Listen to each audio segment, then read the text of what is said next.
What's up, everybody, and welcome back to another episode of Lockdown 23-1. I got some new merchandise, y'all. Some new merchandise on Teespring. I'm going to leave the link in the description of the video, as well as I'm going to pin it in the comment section.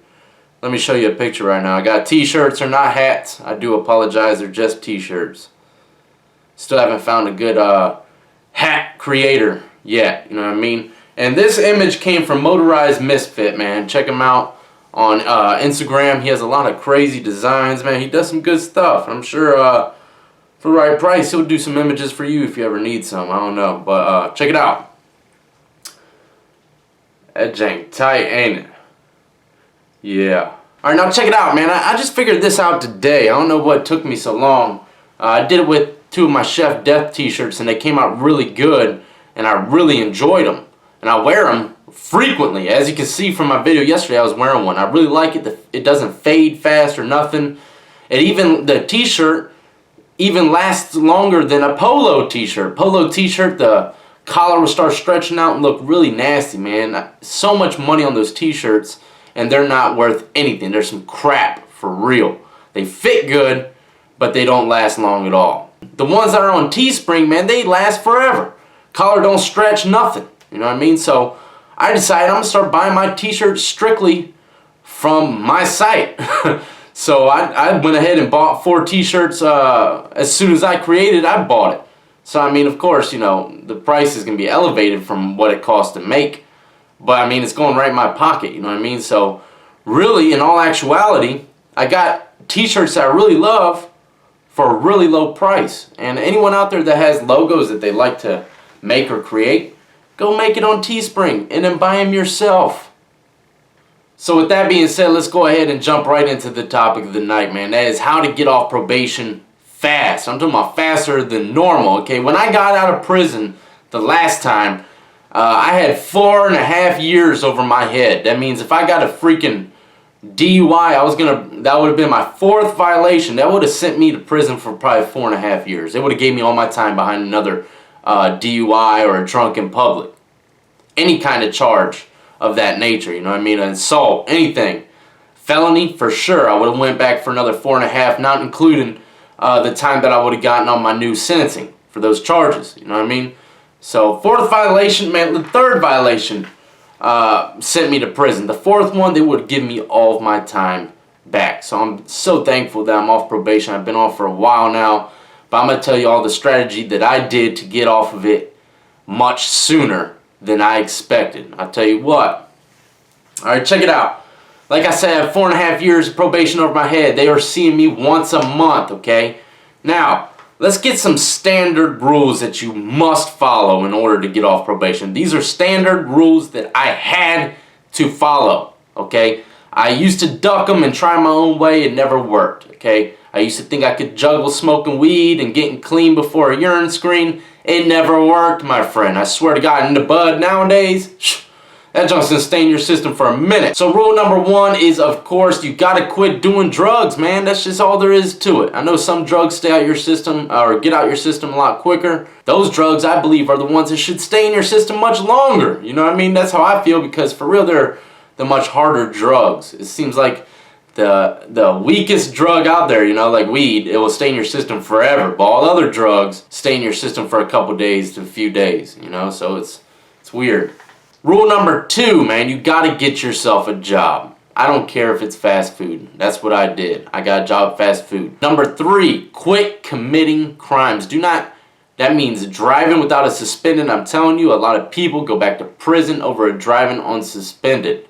For real, listen to me. Listen. Those 3 rules are the most important out of all of them. If you can finish those, you can get off probation. But I'm going to teach you some tricks that I did to get off of probation even faster. But also, there was also just weird circumstances in mine, because it was like fate. And I'm going to tell you the story right now. Alright, so check it out. When I was first on probation, I had a really cool probation officer, okay? And I was 21.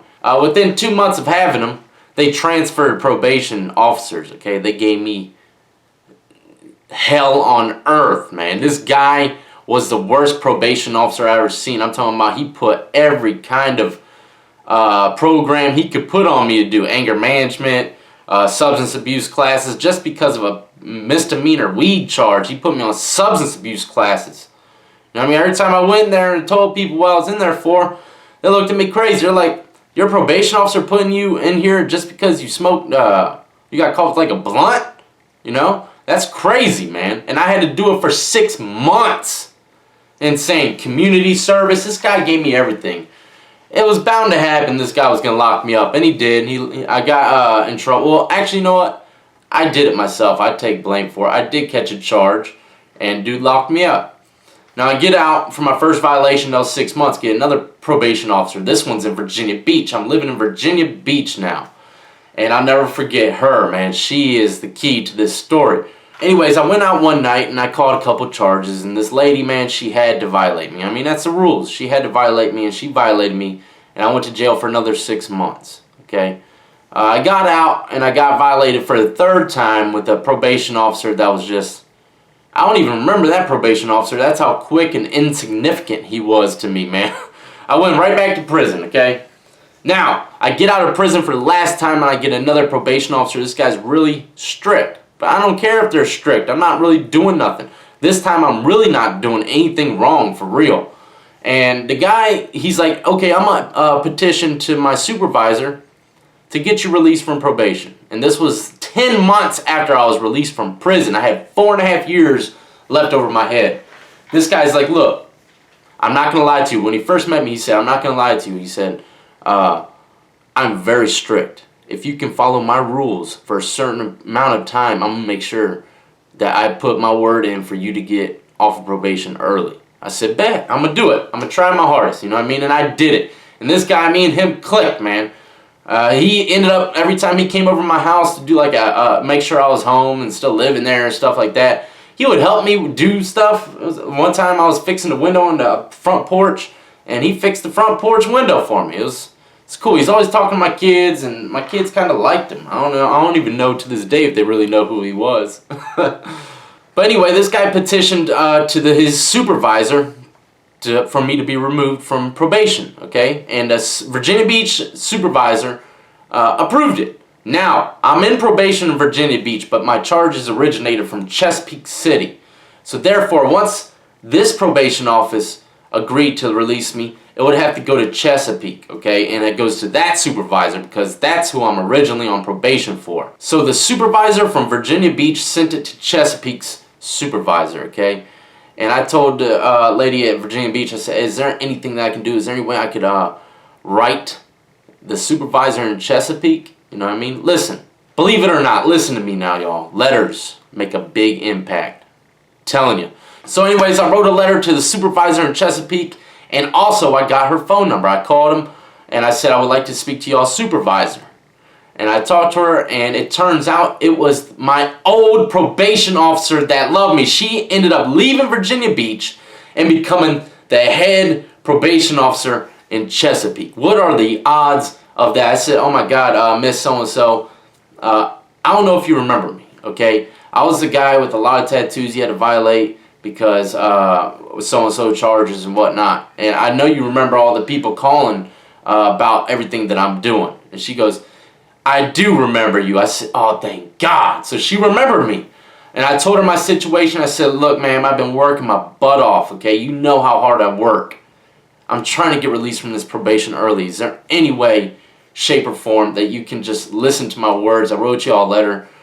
Please help me out. Sure enough, she accepts it. Now, where does it go after that? In the state of Virginia, it goes to the district attorney's office. That's right, the DA. The district attorney has to sign off of it and approve as well. And then it goes to the judge. Now check it out. What did I do when she told me, she goes, now it has to go to district attorney. I said, do you have their address? Can I write them? Are you even allowed to call them? She's like, yeah, you can call them. You probably have to leave a message. Well, guess what? Old Death, the new reborn citizen of America, called his local district attorney, my friends, and it wasn't no message. I talked to him, and I wrote him letters stating everything I said to her, how much I've been working hard, and how much stuff I got going good for me. And I talked to him. I told him my situation. He goes, we'll see what we got to do. I can't promise you nothing, but I appreciate you calling, this, that, and the third. And that was it. So I'm hanging on a thread now. And then finally, my probation, I called the supervisor again. I said, do you know what judge this district attorney is going to be putting my paperwork towards? And sure enough, she did. So I wrote the judge. That's right, I wrote the judge myself. Look, the point of the story is, okay, everyone I know that's on probation will never fight for what they want. They just sit there and let the paperwork go amongst itself. Look, you can write your district attorney. You can call them. You can call supervisors. You can even write judges, okay? You can write your government officials. Look, I was on probation forever, and I never even knew I had to go to the supervisor and then district attorney and then a judge. I never knew the order. And I can guarantee 90% of these guys don't know the order of how it is going down the paper lane, okay? If you ever see a freaking pothole in the road that ain't being fixed, call your freaking government officials, call the city officials, say, hey, there's a pothole over here that's destroying my freaking tires. I pay taxes. Get your butts down here and fill it up. You know what I mean? You can do that stuff. And if not, then you can call your government official. You can call the mayor or the governor and tell them, look, this city employee of yours is not filling in potholes. Okay? There's a procedure and a paper route and a higher standard to everyone's job. I'm telling you now. And you'd be surprised how far your little paper letter or a phone call will go. That is the truth. And you know, these governors and mayors are just like YouTubers.